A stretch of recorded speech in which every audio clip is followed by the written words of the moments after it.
11 мамыр күні Тест-центр KZ сайтында грант саны шықты.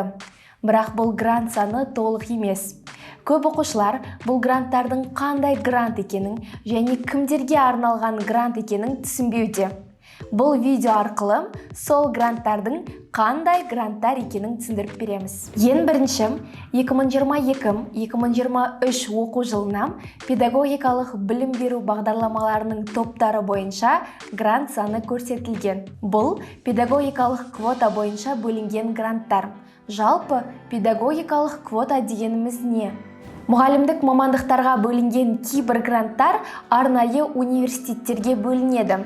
Мысалы, осы жылы педагогика және психология мамандығына педагогикалық квота арқылы 125 грант бөлінді. Ал бұл мамандыққа жалпы грант саны одан да көп, ол 200 немесе 250 болуы мүмкін. Соның тек 125 ғана арнайы педагогикалық квота арқылы университеттерге бөлінеді.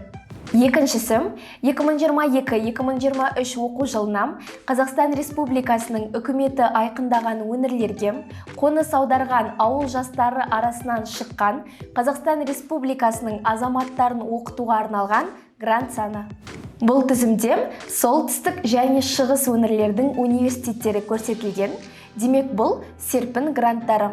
Ал бәріміз білеміз, серпін гранттарын оңтүстік өңірлердің оқушылары ғана ұта алады. Үшіншісі, 2022-2023 оқу жылына тығыз қоныстанған және батыс өңірлерінің жастарын жетекші жоғары оқу орындарында оқыту үшін арналған грант саны. Бұған дейін оңтүстік өңірдің түлектері үшін серпін бағдарламасы бар еді. Енді Атырау және Маңғыстау облыстарының түлектері үшін де жаңа бағдарлама бар.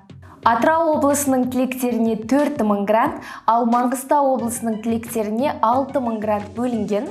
Бұл гранттар арқылы Атырау және Маңғыстау түлектері Қазақстанның басқа қалаларында оқуы керек. Университеттер тізімі сайтта тұр. Және ең соңғы тізім, осы жылы грант бөлінетін университеттер тізімі. Сенің мамандығын бойынша қай университетке қанша грант бөлінгенін осы тізімнен көре аласың.